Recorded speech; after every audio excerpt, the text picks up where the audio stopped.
Everything you use today, your phone, your laptop, your favorite apps, even AI, runs on just two numbers, 0 and 1.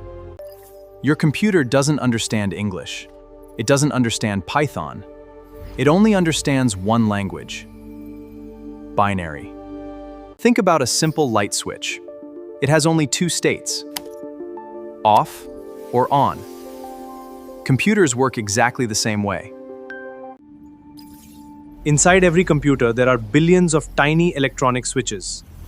Each switch has only two possible states: on or off. When billions of these tiny switches work together, they create everything you use every single day: photos, videos, games, websites, even artificial intelligence.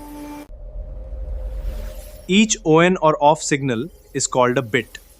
A bit is the smallest piece of information a computer can understand. When 8 bits come together, they form 1 byte. A byte is the basic building block computers use to store information.